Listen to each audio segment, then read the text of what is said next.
Assalamualaikum warahmatullahi wabarakatuh. Waalaikumsalam, Kak, Mas. Waalaikumsalam. Halo Mbak Umi. Selamat malam semuanya. Malam Salam semua. sejahtera bagi kita semua. Salam, Om Swastiastu, Namo Buddhaya, dan salam kebajikan. Halo Sobat Monef, jumpa lagi dengan saya Sindiatul Mubarokah dalam acara Monef Talk episode 14. Nah, buat Sobat Monef yang belum pernah mengikuti Monef Talk, di sini saya jelaskan dulu ya. Monef Talk merupakan bagian dari ekosistem Monef 4.0 yang dibangun oleh Monef Studio. Monef Talk secara khusus dibangun sebagai platform obrolan topik-topik hits tentang pembangunan, pengawasan, monitoring, dan evaluasinya. Nah, untuk Sobat Monef yang belum nonton Monef Talk episode 13, nanti linknya bisa aku share di kolom komen ya. Nanti kalian bisa nonton di YouTube-nya Monef Studio. Nah, malam ini kita akan membahas tentang maraknya kekerasan berbasis gender. Bagaimana menerapkan Monef kebijakan yang memperhatikan keberagaman gender yang akan dibahas langsung bersama Ibu Damaira Pakpahan selaku Senior Associate dari Monef Studio. Selamat malam, Bu. Selamat malam, Mbak. Mbak Cindy, selamat malam. Sehat ya, Bu? Alhamdulillah sehat. Makasih Mbak Cindy udah diundang. Nah, di malam ini juga ada Mas Didin Mujahidin selaku Eksekutif Asisten to Founder Co-Founder dari Monef Studio yang akan menjadi pemantik obrolan kita malam ini. Halo Mas Didin.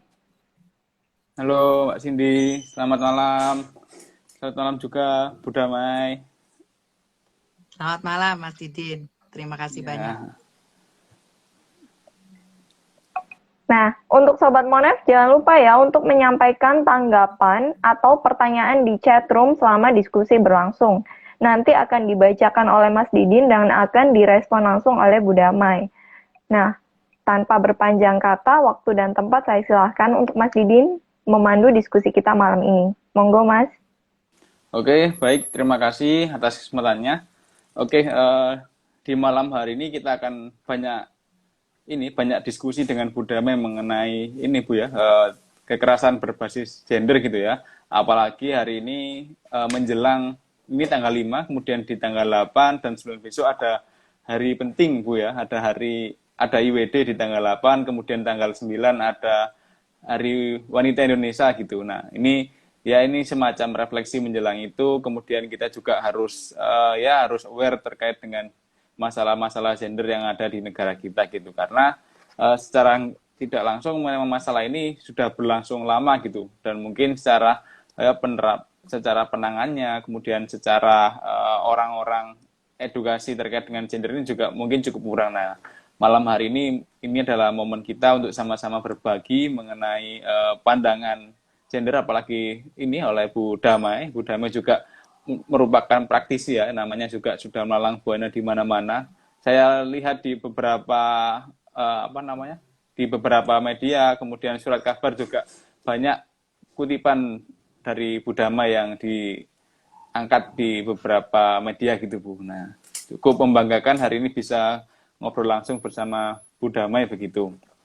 Nah, memang di kekerasan gender ini pun meskipun kalau dulu memang ada yang langsung, kemudian karena kemarin pandemi COVID, itu juga banyak kegiatan yang berlangsung daring, ternyata secara daring pun banyak kekerasan terjadi gitu Bu.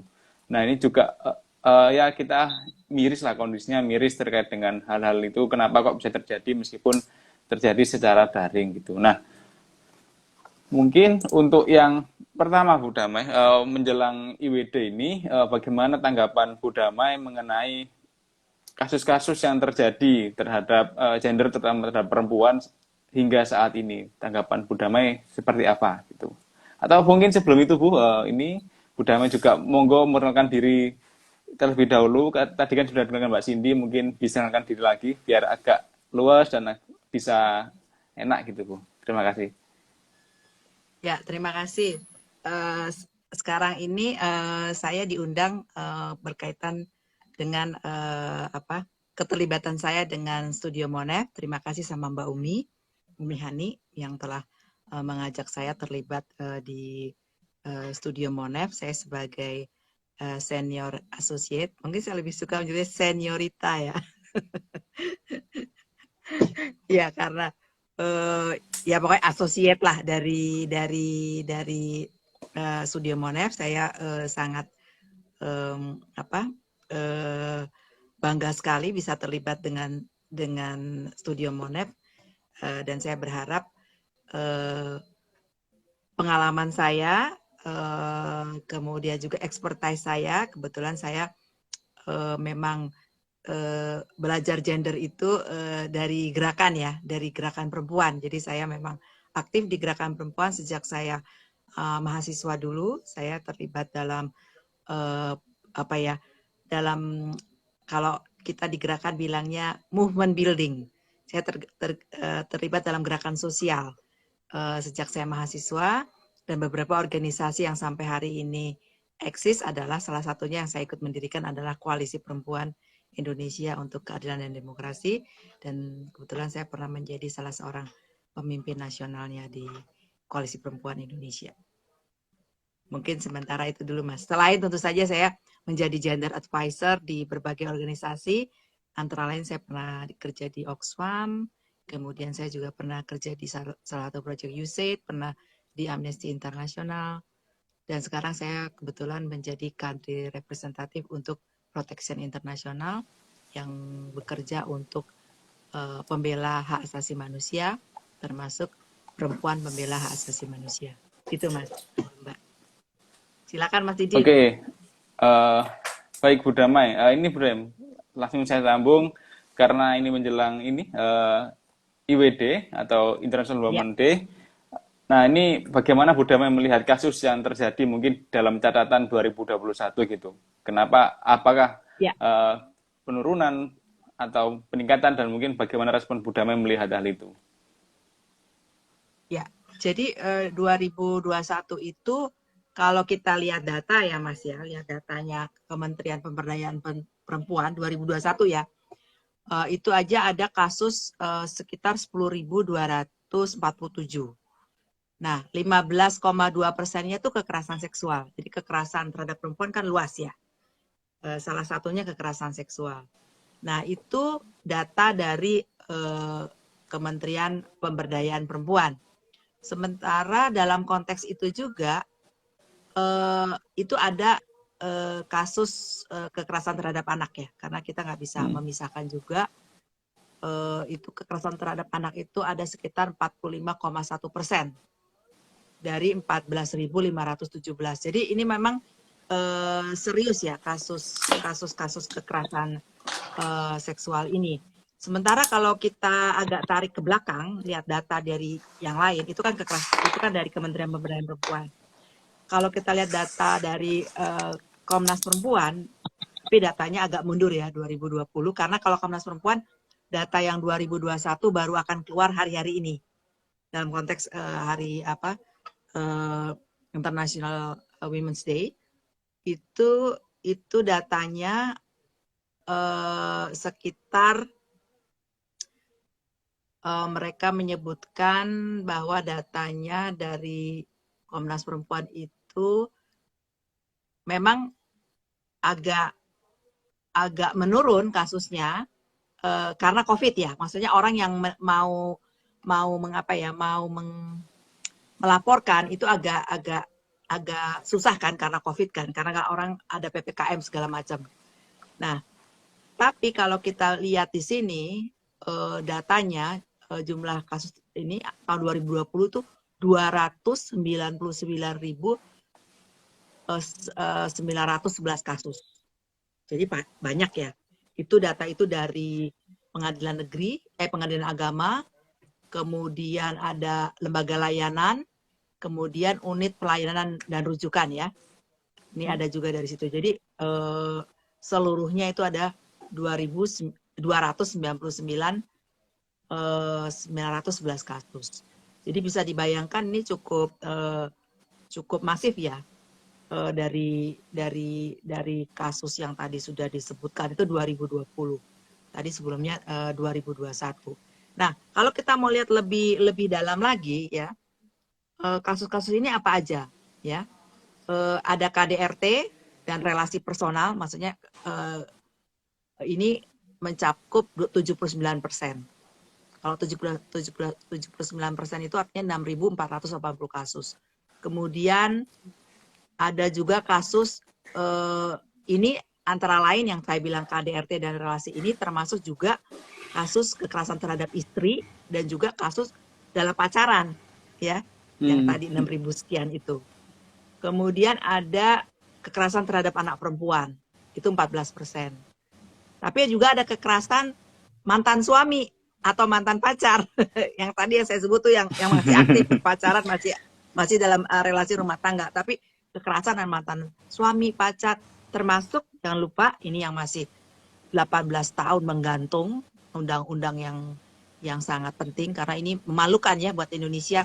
Ada perbudakan modern, itu adalah Undang-Undang Perlindungan PRT, jadi termasuk juga kekerasan terhadap PRT.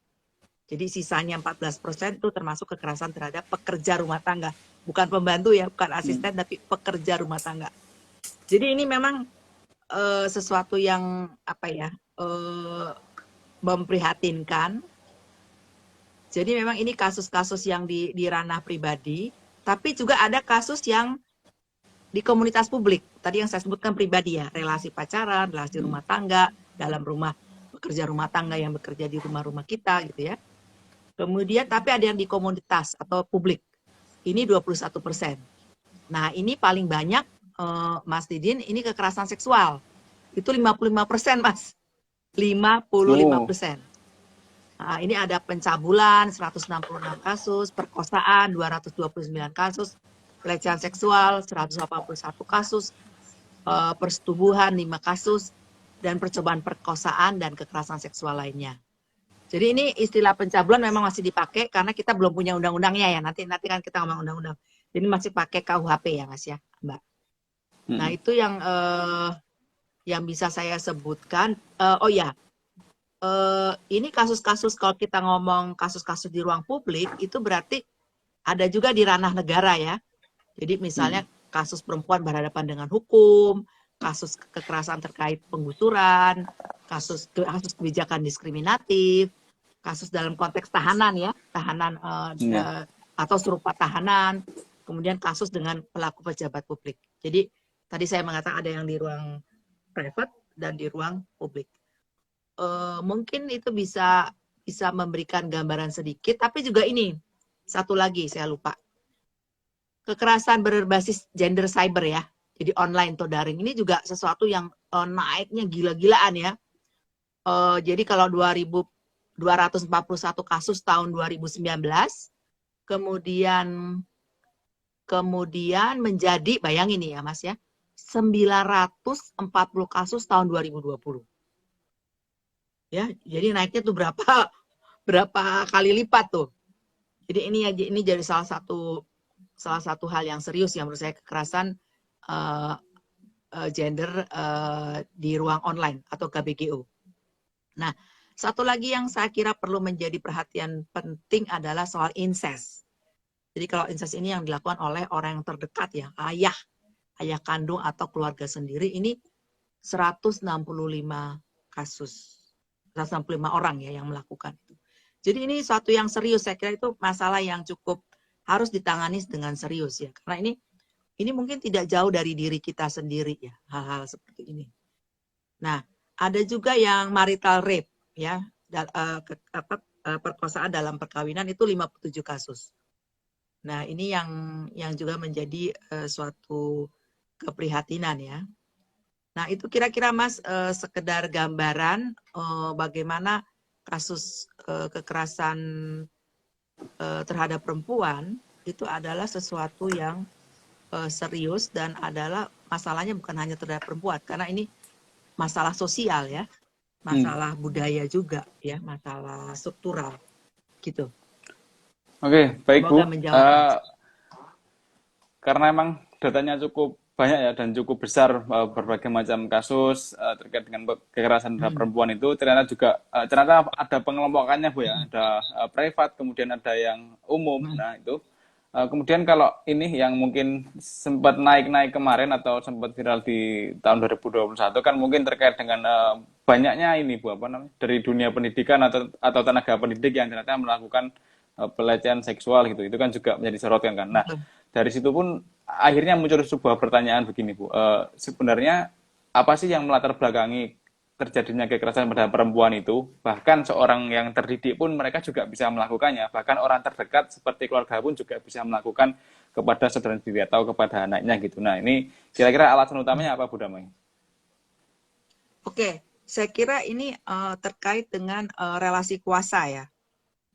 Jadi kalau kita lihat di kasus-kasus, tadi kan saya bilang incest misalnya ya, itu kan anak-anak itu kan sebenarnya tahun-tahun terjadi ya, incest terutama kalau kita analisis, itu anak-anak itu yang tadinya tidak tahu apa yang sebenarnya dilakukan oleh orang terdekatnya terhadap dirinya. Dia tidak bisa mendefinisikan itu apa gitu loh. Apa itu? Tindakan seksual itu apa ya? Itu terutama pada anak-anak ya Mas ya. Mereka tidak bisa tidak jelas itu. Jadi demikian juga kalau dalam konteks anak-anak kecil ya, anak-anak SD. Karena saya juga pernah mendampingi ya waktu itu, udah lama sih awal 2000-an, itu kepala sekolah sudah mau pensiun, tapi melakukan pelecehan seksual. Ini bukan perkosaan ya, pelecehan seksual terhadap anak-anak waktu itu ada sekitar 8 anak.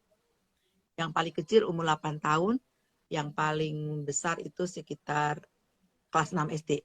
Nah, itu anak-anak tidak nyaman karena misalnya penggaris tuh ditaruh dari pahanya dia, dibawa ke pahanya sampai di garisan itu diangkat sampai ke pantatnya gitu loh. Jadi atau misalnya tiba-tiba gurunya memasukkan jari dari belakang untuk memegang payudara gitu. Nah, kayak gitu ya. Maksud saya mereka tidak tahu itu apa sebenarnya. Kalau untuk anak-anak ya, mereka belum tahu menjelaskan. Karena kita kan juga sex education kita juga menurut saya tidak baik ya. Maksudnya tidak jelas. Kurang loh ya, kurang. Jadi kedaulatan tubuh itu tidak ditekankan. Maksudnya orang tuh harus punya batas ya. Siapapun harusnya punya batas ya. Misalnya nggak boleh pegang-pegang orang sembarangan ya kan. Nah itu yang kayaknya itu kan malah jadi hal yang tabu gitu Bu ya. Tabu Harusnya kan tapi dibahas, sebenarnya tapi kan malah ditabu. betul. Bukannya dijelaskan dengan hormat ya. Maksudnya orang kan kadang-kadang mohon maaf nih ya. Orang kadang-kadang mengistilahkan misalnya vagina itu kan dengan bahasa-bahasa yang lucu-lucu tapi sebenarnya nggak mutu ya nggak? Ya bilang aja itu vagina dan itu harus dihormati. Itu sesuatu yang privat. Itu sesuatu yang itu hanya kamu yang boleh memegang, orang boleh memegang dalam konteks sebagai dokter misalnya. Itu pun dokter itu harus sejauh mana dia bisa gitu loh. Kan itu kan harusnya kan kita merasa tidak nyaman ya kalau orang kok megangnya berlebihan atau apa gitu loh. Nah, itu yang kayaknya harus diajarkan pada anak secara perlahan-lahan ya. Maksudnya ada tahapannya gitu loh. Menjelaskan tentang tubuh ya. Termasuk kedaulatan tubuh itu penting sekali. Nah, tadi kembali ke tadi yang Mas ini kan. Jadi memang relasi kuasa di mana di masyarakat kita ya dan di banyak masyarakat dunia itu masih sangat patriarkis di mana lelaki adalah nomor 1 sementara perempuan dianggap nomor 2 ya itu di dalam budaya patriarki. Nah itu jadi soal ya kita lihat kasus-kasus misalnya kasus siapa yang di Bandung tuh yang ustadz yang punya pesantren. Nah itu kan jelas ya itu sangat gamblang atau misalnya orang akan pikir itu juga terjadi di agama-agama lain misalnya kasus Bruder Angelo yang orang saya bingung dia orang Filipina apa orang Flores ya saya lupa lah pokoknya adalah dia itu kan punya panti asuhan. Nah itu kan relasi kuasa ya kan atau kasus Jombang misalnya yang sampai hari ini saya juga heran menyangkut anak kiai yang terkenal itu kan malah dibalik-balik malah pendampingnya yang malah mengalami kekerasan dari pendukung dari anak kiai tersebut. Sementara kasus utamanya itu kayak polisi pun harus dari Polda, karena kepolisian di Jombang itu tidak berani relasi kuasa, Mas. Jadi relasi kuasa itu benar-benar bisa merusak ya. Memang makanya penting untuk ditantang ya, diadvokasi. Kalau enggak, ini enggak mendapatkan keadilan ya korban-korban ini. Itu Mas, korban jadi hanya korban yang terpuruk, tidak menjadi penyintas atau survivor. Karena kalau survivor kan itu kan dia berdaya ya, korban yang berdaya. Gitu Mas Didin. Oke, baik Bu. Memang berarti sama ya. Berarti antara hubungan dosen dan mahasiswa pun juga terkait dengan relasi kuasa gitu Bu ya. Betul, betul banget. Apalagi nanti kalau dosen soal nilai ya kan, dia bisa lulus apa enggak. Itu saya pernah terlibat menangani satu kasus di salah satu universitas terbesar di Yogyakarta. Tapi waktu itu belum ada kebijakannya Mas. Jadi masih sepi jalannya itu. Tahun 2009, 2010 dan orang ini sangat berkuasa.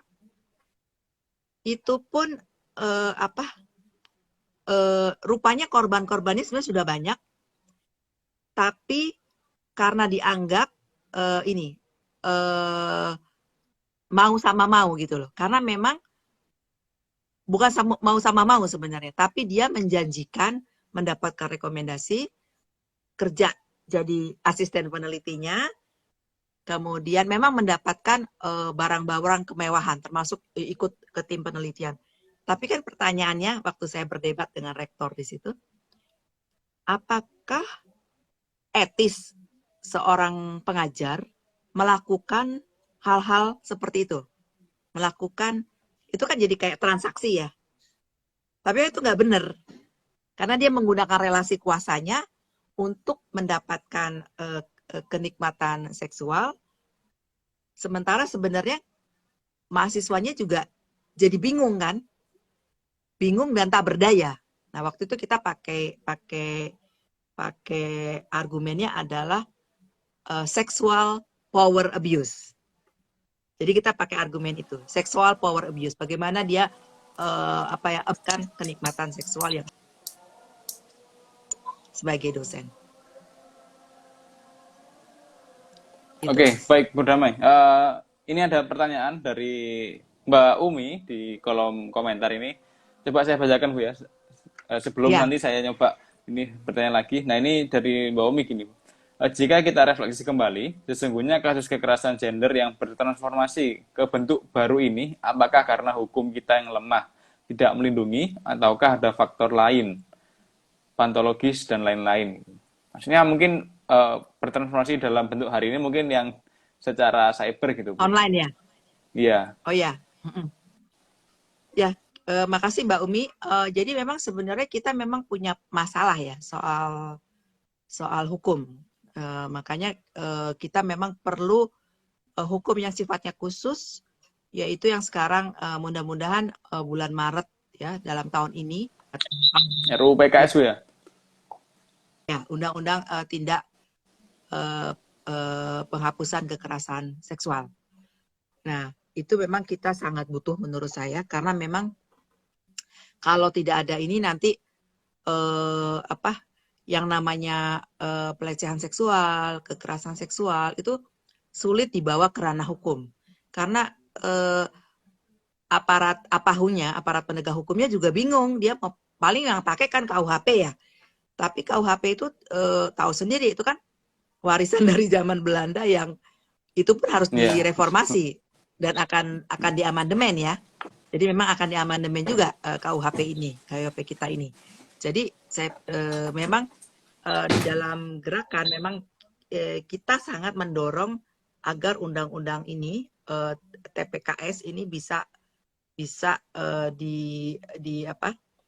disahkan pada tahun ini. Dan ini sebenarnya bukan hanya melindungi perempuan, melindungi siapapun, melindungi laki-laki juga. Karena kalau ada relasi kuasa kan laki-laki juga bisa menjadi korban ya. Jadi ini melindungi kemanusiaan kita sebenarnya.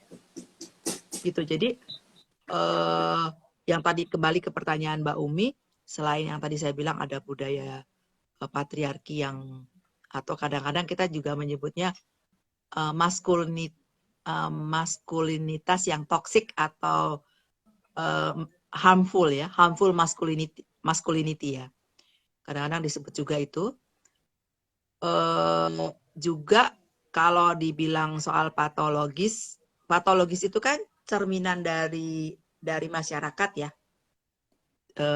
Dia adalah dampak dari masyarakat itu gitu loh. Saya kira ya kita tahulah, saya percaya, yakin deh perempuan-perempuan punten misalnya Mbak Cindy pernah ngalami nggak pelecehan seksual? Saya sendiri pernah ngalami pelecehan seksual ya. Pasti kalau perempuan tuh di satu kontinum pelecehan seksual ringan, paling nggak yang ringan lah, mulai dari disweet-sweetin dia nggak Mbak? Atau Iya, orang betul. ngomong-ngomong Catcalling, kotor atau catcalling. Iya kan, maksudnya pasti ngalami. Kalau saya sendiri pernah,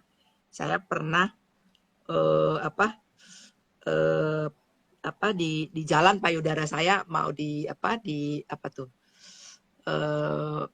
ya orang naik itu loh, orang jalan, kita lagi biasa jalan terus tiba-tiba payudaranya di mau diremas tuh loh. Nah itu maksudnya ya kita tidak aman gitu loh. Nah makanya kan ini kan pendidikan transformasi ini memang harus dimulai dari keluarga dan juga dari komunitas, dari sekolah. Pendidikan penting ya, bahwa nggak boleh orang, dan harus ada sanksi bahwa nggak bisa pegang-pegang orang suka-suka juga ya kan. Nah ini penting banget gitu loh, dari kecil ya. Jangan sampai gini, boys always a boys gitu. Itu kan membiarkan ya, nggak, seolah laki-laki boleh begitu kan, nggak mau juga ya Mas Didin ya. Laki-laki kan punya akal budi, punya etika. Masa dianggap seolah laki-laki, kan nggak semua laki-laki begitu juga ya nggak. Nah makanya ini kan perubahan budaya, perubahan di sektor pendidikan bagaimana ya kan, termasuk di ruang kerja ya kan, atau di transportasi coba ya kan. Pasti pernah ngalami, saya pernah ngalami di transportasi. Nah gitu. Jadi nggak aman ini, makanya harus ada perubahan yang serius ya, yang masif. Ruang aman untuk perempuan gitu Bu ya, harus ada kan, harus diadakan. Iya, termasuk anak-anak laki-laki juga ya Mas ya, anak laki-laki juga rentan loh Mas. Iya Bu. Contoh, yang kasusnya Bruder Angelo itu kan, Bruder Angelo yang di panti asuhan itu anak laki-laki. Iya, kalau kita ingat ini ada kasus rehat yang kasus rehat yang di luar negeri itu, yang orang Indonesia kemudian juga berhubungan sama jenis laki-laki juga patut jadi, berarti kan laki-laki juga nggak sepenuhnya aman. Laki-laki dewasa itu kan?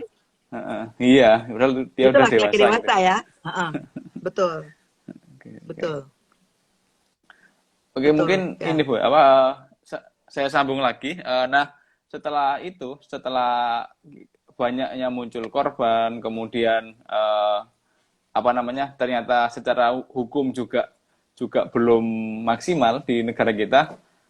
Biasanya ini Bu yang jadi ketika jadi pembahasan di media sosial atau pembahasan di lain-lainnya itu ini orang-orang minim yang menggunakan perspektif dari korban itu Bu. Nah, malah orang-orang lah kan ini gini. Nah, itu mungkin Bu Damai bisa memberi penjelasan gitu. Pentingnya memakai perspektif korban gitu, karena kan mereka yang mengalami dan jadi sudah seharusnya kita mendengarkan mereka dulu. Nah, begitu Bu. Betul, setuju itu Mas. Jadi kan yang saya bilang tadi ya soal relasi kuasa, budaya patriarki, ada juga yang mungkin saya perlu kenalin istilah soal rape culture ya. Rape culture ini jadi kita sering ya dengar misalnya pertanyaan-pertanyaan, misalnya kenapa sih ceweknya jalan malam-malam, salahnya sendiri ya nggak? Kemudian misalnya gitu. Ini ceweknya udah biasa tuh gitu, atau itu ceweknya mulai nggak beres tuh gitu kan, ya gitu. Jadi ini yang disebut rape culture ya. Rape culture ini kita bisa lihat misalnya kita bisa mengenali budaya ini antara lain adalah biasanya menyalahkan korban. Kemudian membenarkan kekerasan seksual atau kekerasan berbasis gender lainnya. Jadi dilegitimasi itu. Kemudian lelucon eksplisit secara seksual, ya, rape culture juga. Kemudian juga memperhatikan pakaian, keadaan mental, motif, sejarah korban secara terbuka. Jadi itu kayak mau diaduk-aduk gitu loh. Ya, pokoknya gimana di digging ya. Terus kemudian penggambaran kekerasan berbasis gender yang serampangan dalam film dan televisi. Ya, kita tahu lah masyarakat kita gimana ya menggambar media kita tuh loh. Media kita kan belum gender sensitif ya.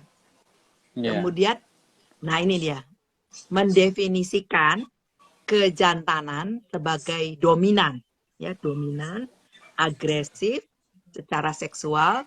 Nah, sedangkan yang perempuan itu penurut, pasif, secara seksual. Atau ini, mendidik perempuan agar tidak diperkosa, daripada mendidik laki-laki untuk tidak memperkosa. Harusnya kan gitu ya. jadi berbalik harusnya kan. Iya, iya. Ya, Kebalik, maksudnya Bu, ya. mendidik Konstruknya kebalik. masyarakat ya. Yeah. Mendidik masyarakat termasuk mendidik laki-laki karena memang budayanya yang masih sangat patriarkis. Harusnya kita mendidik anak-anak laki-laki kita juga ya. Teman-teman kita yang keluarga kita yang laki-laki juga gitu. Gitu Mas. Jadi memang pentingnya undang-undang TPKS ini nanti harus berperspektif korban ya. Oke. Nah, ini ada pertanyaan lanjutan dari Mbak Umi Budamai. Tadi kan kita juga sudah membahas perspektif korban, kemudian bagaimana prosesnya di negara kita. Nah, dari Mbak Umi ini pertanyaannya sesungguhnya seberapa jauh aparatur penegak hukum paham atau aware dengan perlindungan gender secara adil gitu, Bu? Ya, ini kayaknya masih jadi soal ya, Mbak Umi. Kita kan lihat juga bagaimana kasus polisi yang malah memperkosa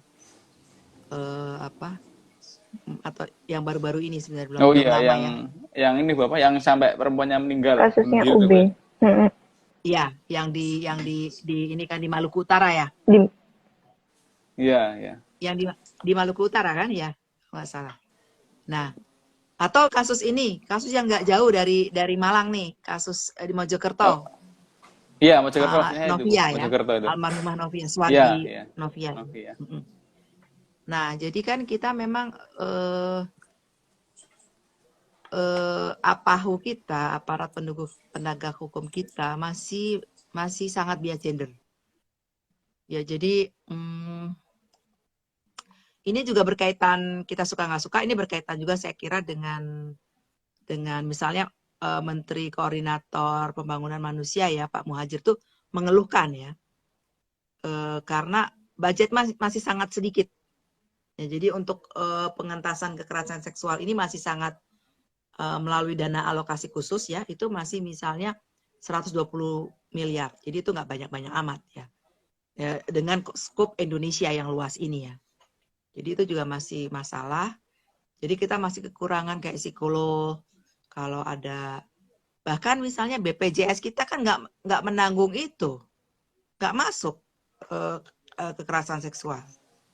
Ini juga jadi soal ya, jadi soal yang berat juga gitu loh. Nah,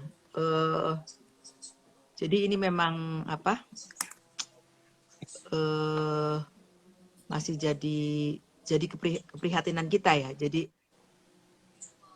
kalau kita ngelihat kasusnya NW ya, yang November itu yang sampai bunuh diri, itu kan sebenarnya kalau kita melihat dari kacamata Monef ya, kita tarik ke Monef ya. Ini kan artinya kan ada kegagalan di sistem perlindungan korban kekerasan seksual, ya kan? Dia atau kekerasan dalam pacaran lah, nanti kekerasan dalam pacaran ya. Nah, beliau sebenarnya sudah mengadu ke berbagai tempat, tapi karena sistemnya itu masih lamban, udah ada sebenarnya tapi lamban dalam merespon, itu udah nggak tertanggungkan buat Suwargi NW ya. Jadi itu suatu yang berat buat beliau sampai akhirnya dia harus mengadu ke ayahnya. Jadi itu suatu apa, kalau kita lihat dari Monef sebenarnya itu kan ada apa dan bagaimana ketika seorang korban itu dia mau mencari layanan, itu ternyata layanannya tidak cukup responsif untuk mengatasi masalah dia, untuk menjadi teman dia, untuk mengatasi masalahnya. Termasuk juga dia diperlakukan tidak adil ya, karena dia harusnya kan pas pacarnya itu bisa ditegur atau apa gitulah waktu itu, tapi kan itu tidak terjadi ya. Maksudnya dia hanya dia tidak diam, dia aktif ya, dia sampai nulis ke mengadu ya, dia berarti kan dia sebenarnya sangat kritis almarhumah ini. Tapi karena sistemnya lamban ya itu ya apa, tidak tertanggungkan buat dia gitu Mas. Lanjut Bu ya, mungkin ini Bapak namanya ya. Karena tadi juga Monefnya sudah disinggung terkait dengan dunia Monef ini, sebenarnya apakah sudah ada prosedur baku atau prosedur pelaporan tindakan kekerasan seksual ini yang dalam lingkup pemerintahan gitu Bu? Ya, ada nggak prosedur yang memang sudah ditetapkan gitu? Karena selama ini saya rasa kasus-kasus kekerasan terhadap perempuan atau kekerasan terhadap gender itu kita melaporkannya kepada komunitas yang memang peduli pada hal itu gitu Bu. Kalau kekerasan seksual sebenarnya kan pakai KUHP ya Mas ya. Iya. Jadi tidak memadai. Kita tahu gimana kalau kita lapor ke polisi belum memadai. Yang baru ada itu kan yang kekerasan dalam rumah tangga ya Mas. KDRT.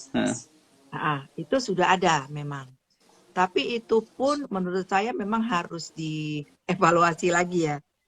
Karena itu malah sering dipakai untuk memukul balik istri gitu.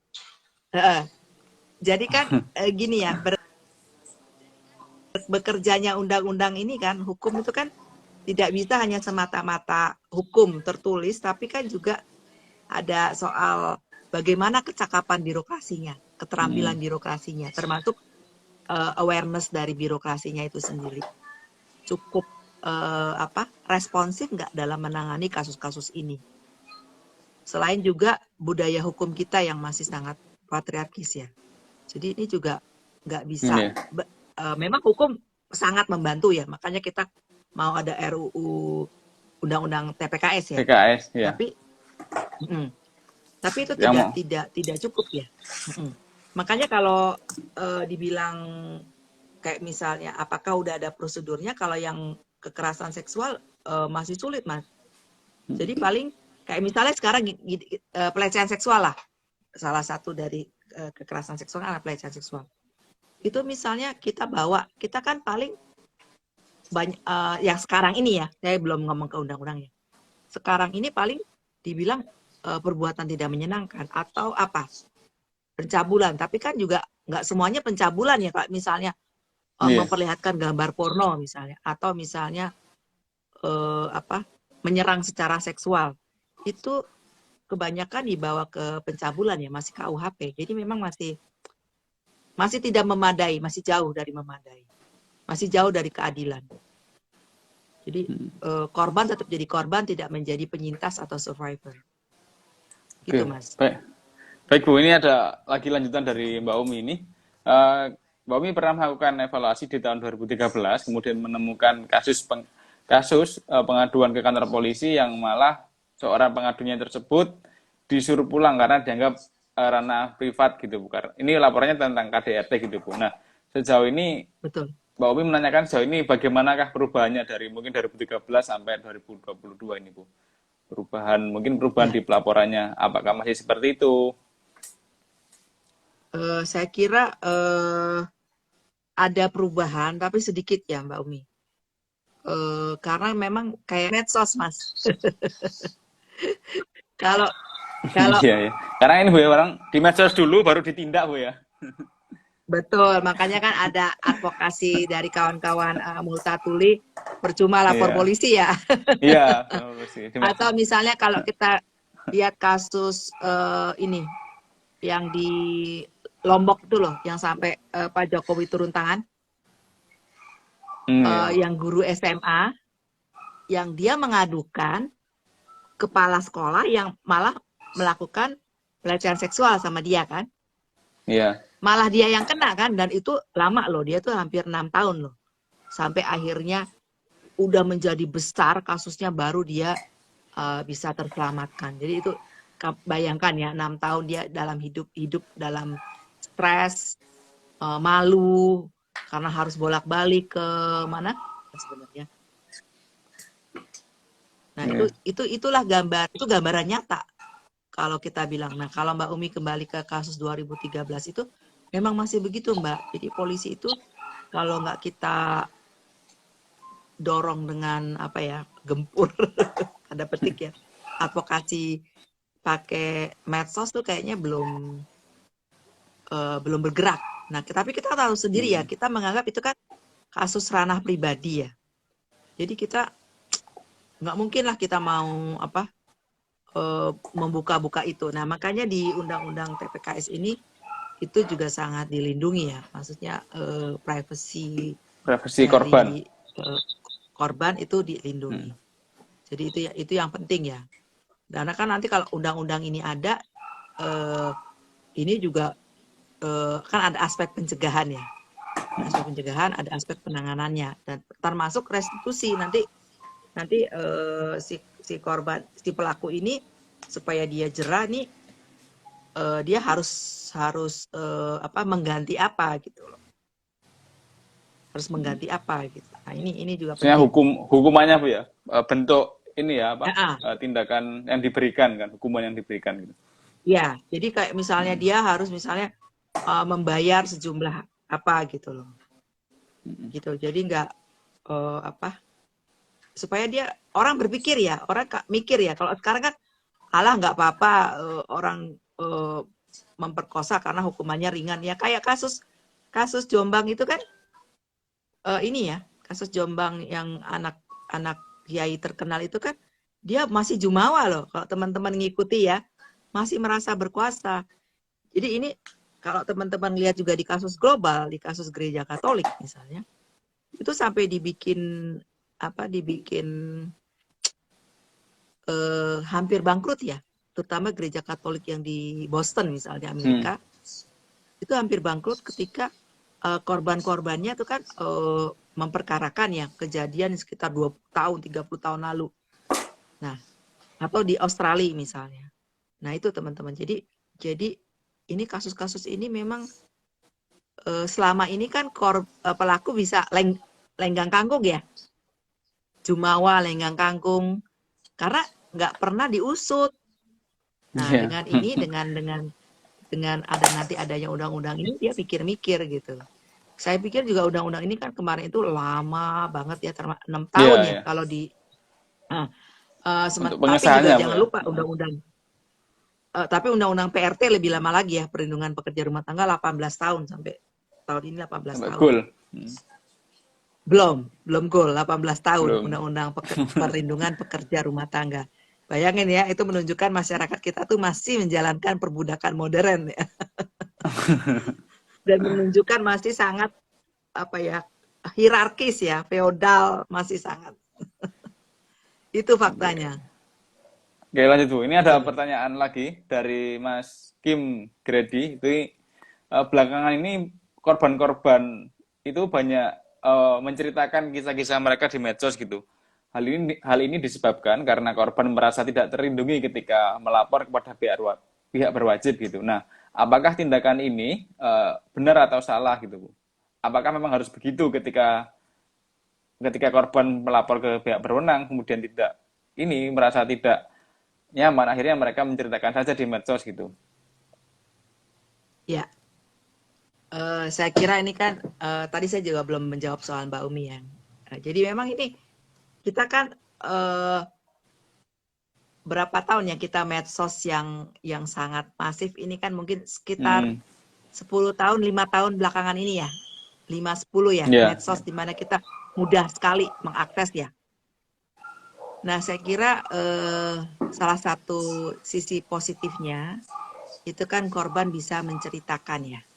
Menceritakan, walaupun namanya mungkin nggak ada di situ, tapi dia bisa mengeluarkan. Karena ini memang kebanyakan kan berpuluh tahun tuh biasanya disimpan di dalam keluarga atau diceritakan pun tidak boleh, ya kan, di bawah disimpan, ya.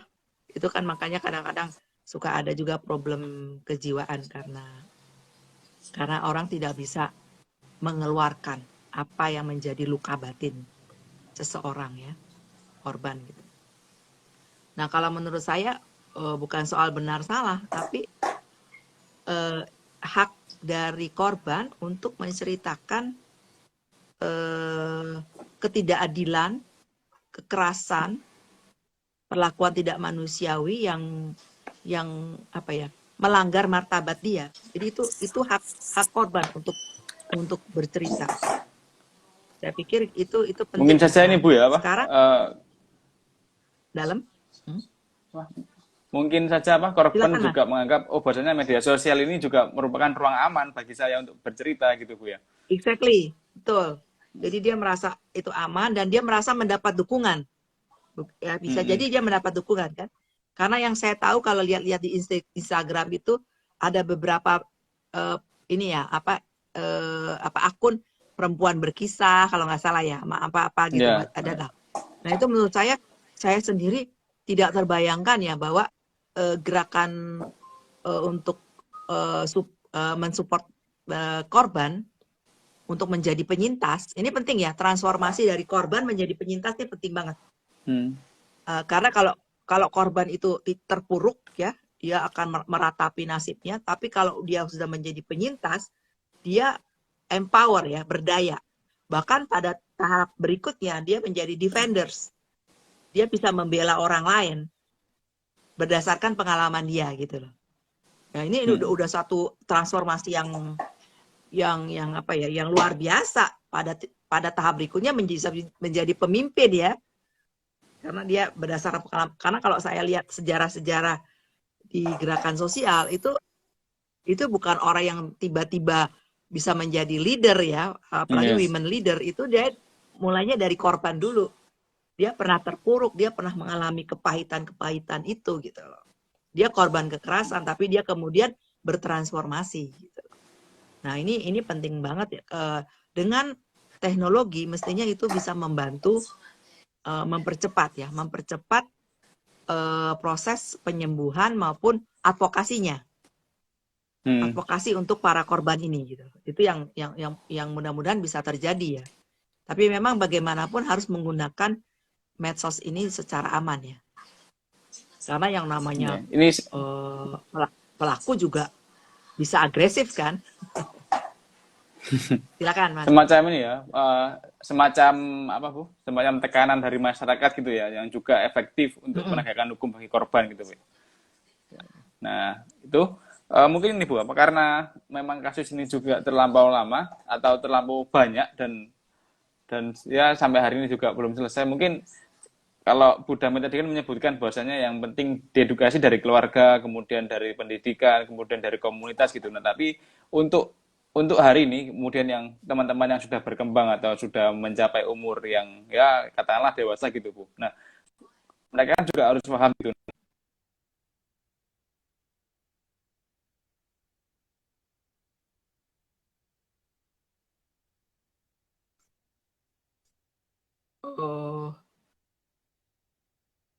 Mengenai gender. Halo? Maaf, Mas Didin, suaranya putus-putus. Iya. Mas Didin suaranya putus ya? Yang terakhir saya belum nangkap, maaf.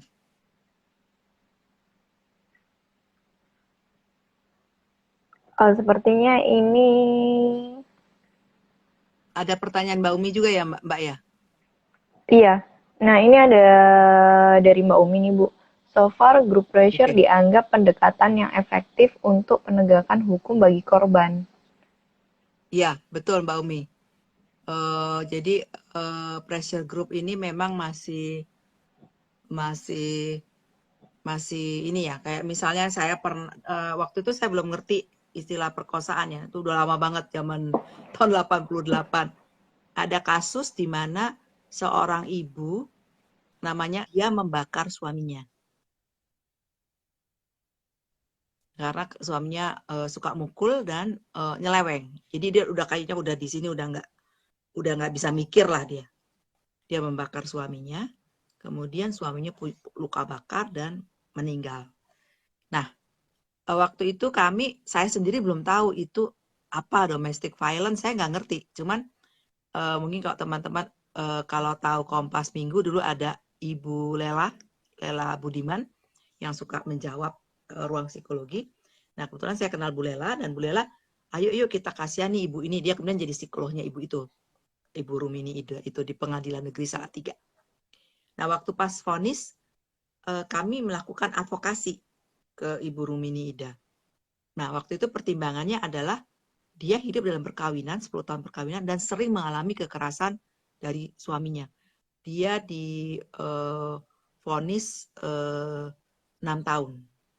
Yang harusnya vonisnya kalau nggak salah 12 apa 15, lupa saya. Nggak tahu, maksud saya memang kita harus pakai social movement untuk dan juga media sosial sekarang ini untuk menekan. Karena kalau enggak, kalau kasus itu dibiarkan sendiri itu bisa lepas dan korban tidak mendapatkan keadilan. Itu masih fakta di negara kita. Dan sebenarnya di banyak belahan dunia lain ini. Jadi pressure group ini masih sangat signifikan sekali untuk korban mendapatkan keadilan yang bermakna. Oke. Nah, Bu, ini ada tanggapan lagi dari Mbak Umi. So far, the regulation sebagai kekuatan yang memaksa ada, tapi ya cuman itu. Ya, Mbak. Jadi regulasi kita belum memadai. Walaupun kita udah punya Undang-Undang PKDRT sejak 2004, tapi itu udah satu kemajuan ya, Mbak ya. Tapi memang masih belum cukup. Ya, kita lihatlah di negara-negara lain untuk mencapai keadilan ya, keadilan gender, kesetaraan gender itu kan memang pekerjaan bertahun ya, pekerjaan yang bergenerasi. Ya kan, kita lihat ya dulu mungkin Ibu Kartini tidak membayangkan kita bisa ada di ruangan ya, Bu, ini prosesnya. Betul. Iya. Jadi bergenerasi. Jadi kalau ini, makanya saya waktu misalnya kasus Syekh Puji ya 2009 ya 2008 dia mengawini Ulfa, saya kan juga ikut advokasi. Itu anak saya sendiri, waktu itu anak saya masih umur 8 tahun, putri saya. Dia bilang, lucu sekali, dia pernah ngomongin, itu bukannya Ibu Kartini melawan kawin anak, itu kalau Ibu Kartini hidup lagi dari kubur, marah kali ya, Bu. Saya waktu itu lucu anak saya ngomong. Enggak tahu, maksud saya, bayangkan ya teman-teman bahwa Kartini pun harus menghadapi budaya patriarki. Dia pun harus, sebenarnya dia tidak mau dipoligami, tapi dia dalam konteks waktu itu, karena dia mencintai ayahnya, menghormati tradisi, dia harus mengalah ya, walaupun saya kira kalau di surat-suratnya dia tidak mengalah. Gitu. Oke, baik, Brame, mohon maaf, ini tersendat tadi. Nggak apa-apa, Mas. Saya juga suka gitu kok, namanya di Deso. Kemudian ini Bu, yang saya tanyakan tadi, mungkin yang keputus-putus itu ini, sebenarnya upaya apa yang harus dilakukan masyarakat secara luas gitu untuk, ya katakanlah kita bisa menjaga teman kita agar tidak melakukan pelecehan seksual, dan juga menjaga teman kita terhindar dari pelecehan seksual. Nah, edukasi semacam apa yang mungkin bisa dilakukan gitu, Bu? Ya, misalnya gini aja deh. Kita ngomong ke organisasi kita ya, maksudnya ke Studio Monef ya, misalnya. Tadi kan saya udah ngomong ya di keluarga segala macam, sekolah. Misalnya, apakah di organisasi kita ada kebijakan tentang penghapusan kekerasan seksual? Nah, itu penting ya, di organisasi itu ada ya, ada nilai-nilai, terus bagaimana kalau itu terjadi, dan itu harus didiskusikan dan dijelaskan bahwa ini Nah, itu memang harus didiskusikan. Jadi Hmm. ketika orang masuk misalnya ke studio Monef, itu memang harus menandatangani kayak fakta gitu loh, bahwa tidak. Nah, itu kan bagian dari kita untuk mencegah ya. Dan kita tahu bahwa itu tidak bisa gitu loh. Organisasi kita itu tidak ditoleran. Jadi tidak bisa gitu. Nah, itu jadi penting ya. Jadi kita mulai dari organisasi kita, kemudian juga sementara kan ada undang-undangnya ya. Undang-undangnya belum ini. Dan kita juga patut bersyukur bahwa kita sekarang udah punya Permendiknas ya.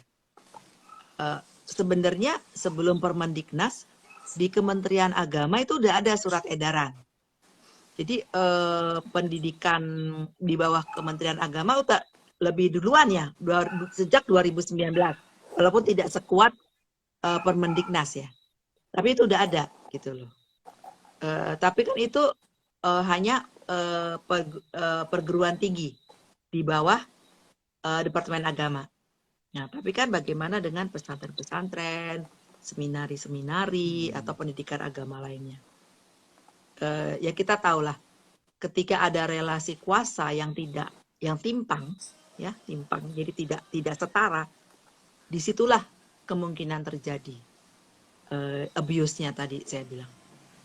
Jadi itu memang penting sekali dilihat. Jadi kayak misalnya ingat nggak kasusnya siapa sih yang suka itu loh, yang suka meditasi Anand Krishna. Kan itu juga relasi kuasa. Tahun-tahun 2009-2010 tuh.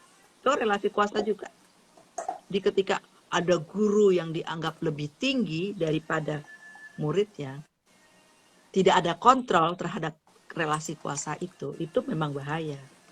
Itu penting banget teman-teman. Itu yang harus dipegang ya. Gitu. Kayak korupsi lah. Namanya kan korupsi juga ada korupsi seksual juga ya, bukan korupsi uang aja. Gitu. Jadi memang yang namanya kekuasaan itu harus dibatasi. Karena dia bisa merambah kemana-mana, termasuk ke tubuh kita ya. Pikiran kita. Itu bahaya. Ini saya juga mau izin dulu kepada ini Mbak Cindy selaku host. Ini karena masih banyak pertanyaan, mungkin waktunya kita tambah Bu Dama ya, karena emang asik ini banyak pertanyaan yang muncul gitu. Ini pertanyaan lanjutan dari Mbak Umi. Kalau pendekatan paksaan lewat legislasi sesungguhnya bagaimana, Mbak? Kemudian parlemen kita bagaimana? Dan awareness tentang gender untuk legislator kita bagaimana? Ya, waduh Mbak Umi pertanyaannya nih beranak pinak, tapi saya suka. Jadi memang harus tetap ada ya pendekatan koersif, karena kan ini sudah lama sekali. Walaupun saya sebenarnya lebih cenderung, kalau saya pribadi saya lebih cenderung mengedukasi orang ya. Karena kan koersif itu kan berarti kan harus semuanya dipaksakan ya. Tapi ada. Jadi memang ada yang lewat edukasi, ada yang lewat yang pakai kekerasan ya kalau koersif itu kan ya. Nah, kemudian tadi pertanyaan Mbak Umi tadi koersif dan pendidikan ya. Nah, soal proses legislasi ini memang memakan waktu yang cukup lama, karena kita tahu hampir semua partai setuju dengan undang-undang ini, tapi ada satu partai yang tidak setuju karena mau mencampur adukan antara keagamaan moralitas dengan kasus kekerasan seksual itu sendiri. Padahal itu bisa ya, karena kita kan punya undang-undang banyak nih. Ada KUHP, ada pornografi, ada KDRT. Sebenarnya itu bisa masuk ke undang-undang yang lain gitu loh. Kan nggak mungkin satu undang-undang mencakup semua masalah. Itu tidak mungkin. Ya kan? Tidak mungkin itu. Jadi ini undang-undang ini adalah sifatnya khusus ya. Jadi undang-undang ini sifatnya khusus tentang yang namanya kekerasan seksual dengan berbagai jenisnya. Kekerasan seksual ada jenis-jenisnya ya. Misalnya soal aborsi paksa, itu kan juga ada tuh kekerasan seksual juga. Terus pelecehan seksual yang gitu-gitu.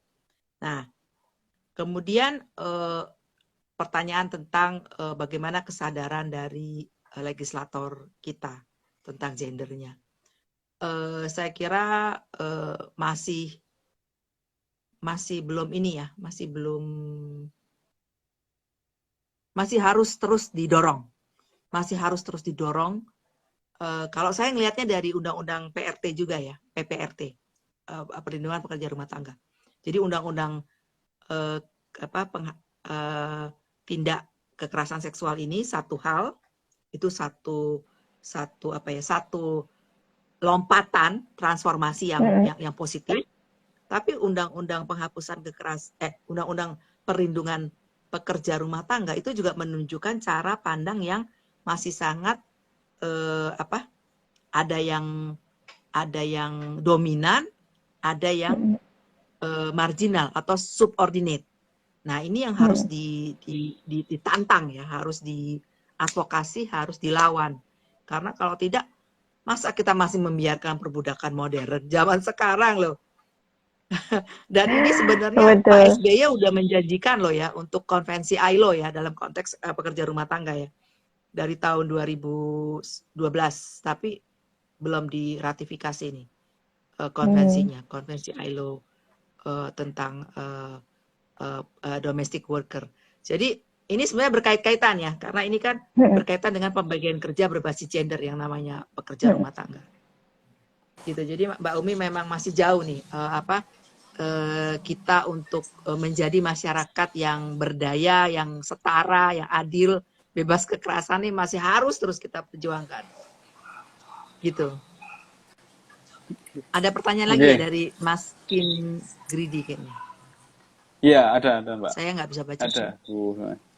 Oke, nah ini baik terkait ini Bu Dama, ini terkait dengan permasalahan yang timbul mungkin beberapa waktu lalu ya, ini permasalahan timbul di media sosial karena ada suatu korban yang mengaku dia dilecehkan oleh seorang selebriti, tapi ternyata ketika kasus itu diusut tidak terbukti begitu Bu. Nah kemudian pertanyaannya begini, kemudian bagaimana nasib selebriti tersebut yang namanya terlanjur buruk di mata publik gitu, karena kekuatan medsos dan netizen yang kurang teliti juga mungkin jadi salah satu faktor mengapa nama seleb itu menjadi buruk gitu. Nah ini karena tidak terbukti selebnya jadi buruk. Nah ini kira-kira pendapat Bu Dama gimana? Ini karena banyak yang bercerita gitu.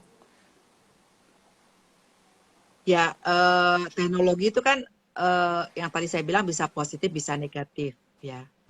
Nah kalau misalnya bahwa ternyata si yang dituduhkan itu ya dituduhkan oleh korban terhadap pelaku itu tidak benar ya, kan anggapan saya ya.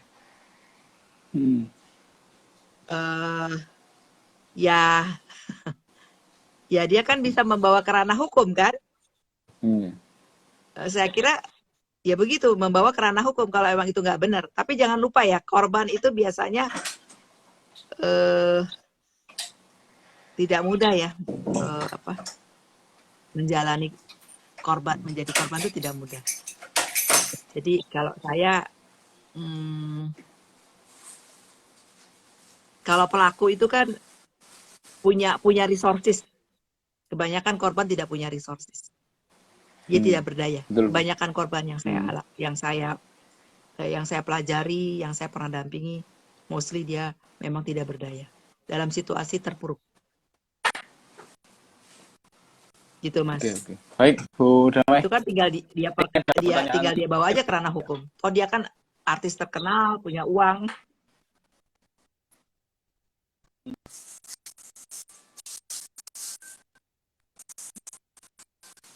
Ya, resources tadi Bu ya. Mas Didin. Ya.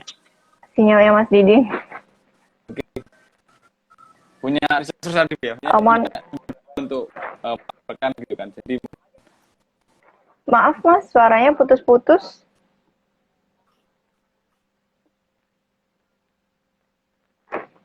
Halo?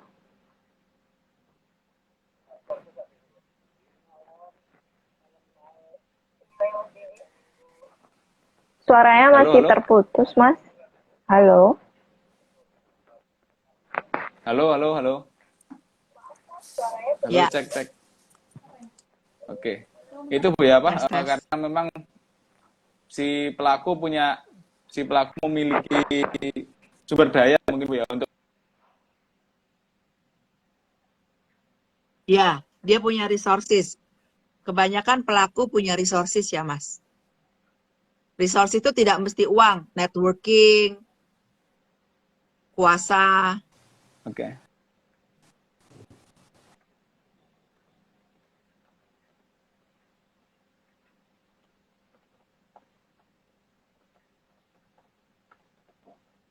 Putus ya, Mbak Cindy ya? Iya, Bu. Ini sepertinya sinyalnya Mas Didin ini ya, gangguan. Nah, baik untuk... Nah, ini masih loading, ini punya Mas Didin nge-freeze.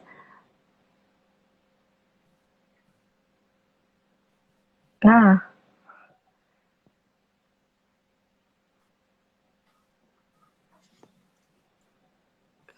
ini ya Bu, mungkin ada tanggapan lagi. Nah, Mas Didin tuh. Nah. Waduh, mohon maaf ini Bu Damai. Nggak apa-apa Mas. Saya pernah begitu soalnya. Nggak tahu ini kenapa 2 hari ini apa, provider saya juga sering gini Bu ini Bu. Biasanya lancar-lancar aja gitu.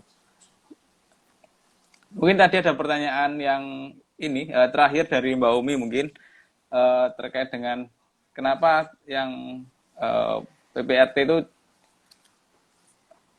oke. Mungkin saya bisa dikopikan Mbak, hilang di sini Mbak Cindy.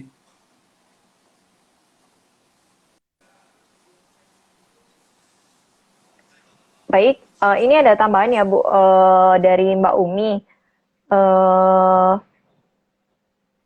PPRT ini relatif sukses apa karena yang advokasi para buruh yang cukup militan ya Mbak? Dari Mbak Umi. Oh, justru undang-undang PPRT itu masih gagal Mbak, masih 18 tahun belum diapa-apakan, masih menggantung.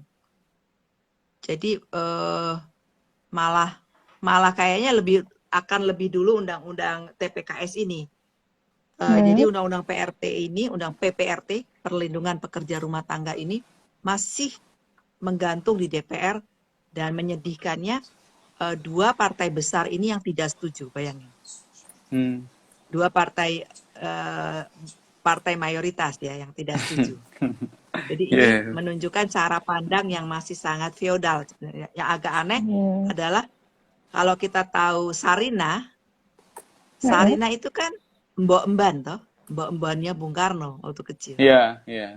Nah, ini bagaimana ini kok malah tidak setuju dengan undang-undang perlindungan pekerja rumah tangga. Ini kan kalau kita belajar ilmu politik kan ada ideologi partai, ini ideologinya di mana ini? Iya. Nggak punya ideologi. Ideologinya kepentingan ya. Kepentingan oligarki. Sorry to say, ya itu faktanya. Jadi ini memang undang-undang ini selalu kaitannya dengan politik ya, pasti ada politiknya. Ini kita yang belajar Monev harus ngerti juga nih, kayak gini-gini.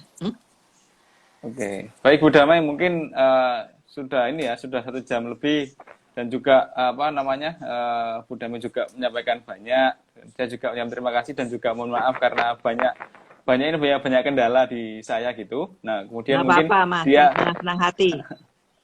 Di akhir ini mungkin Bu untuk closing statement mungkin mengenai ya kekerasan berbasis gender ini, kemudian juga selain itu mungkin pesan Bu, pesan buat masyarakat secara umum atau teman-teman kita semua terkait dengan ya menanggapi hal ini, kemudian bagaimana mereka bersikap dan bagaimana kebijakan yang harusnya segera diwujudkan di negara kita. Begitu Bu Damai.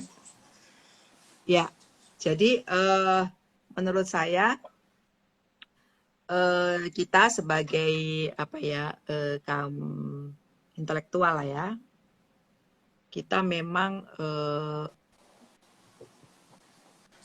mesti mewujudkan masyarakat bebas dari kekerasan, termasuk kekerasan seksual, dan kita juga memang mesti mewujudkan keadilan dan kesetaraan gender, sehingga apa yang dicita-citakan oleh para founders Republik ini Jadi saya nggak mau bilang founding fathers ya, founders. Karena di situ ada Ibu S.K. Trimurti di situ, bukan ada perempuan juga yang mendirikan republik ini ya. Kalau kita bilang untuk mencapai kemakmuran ya, kesejahteraan rakyat Indonesia, ya memang jalannya panjang tapi bisa dilakukan sekarang ini. Salah satunya adalah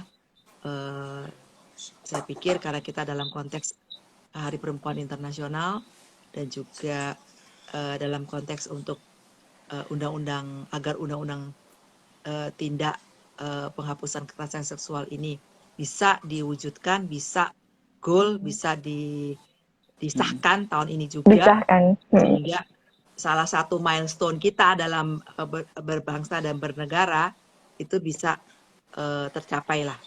Itu sih harapan saya, dan teman-teman jangan diam kalau mendengar, melihat, apalagi melihat kalau ada soal kekerasan ini, kita harus melakukan sesuatu dan mendengarkan, melindungi korbannya dan mendidik lingkungan sekitar kita dan organisasi kita juga.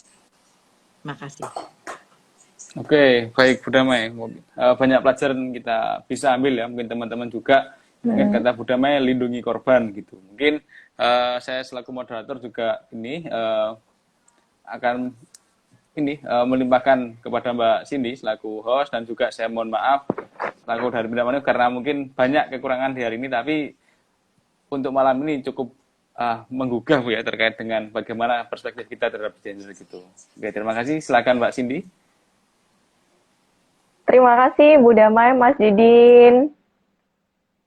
Benar-benar menarik banget ya, kita jadi melek gitu ya Bu tentang gender ini gimana, terus apa saja yang harus kita perhatikan. Kadang kan kita ini lupa hal-hal kecil yang terlewatkan, dianggapnya sepele padahal itu penting. Ya. Makasih Mbak, makasih Mas Didin. Ya, makasih Bu Damai. Makasih Mbak Umi, makasih Monef Studio. Maju terus. Oke, Sobat Monef, jika ada yang tidak jelas tentang konsep-konsep Monef yang dijelaskan oleh pembicara tadi, silakan download aplikasi Monef 4.0. Nanti linknya bisa kalian cek di Instagramnya Monef Studio ya. Nah, sampai di sini dulu Sobat Monef, kurang lebihnya mohon maaf. Saya dari Monef Studio dan juga Mas Didin, apabila terjadi banyak kesalahan dan kendala teknis, mohon maaf sekali. Terima kasih Bu Damai, Mas Didin. Wassalamualaikum warahmatullahi wabarakatuh.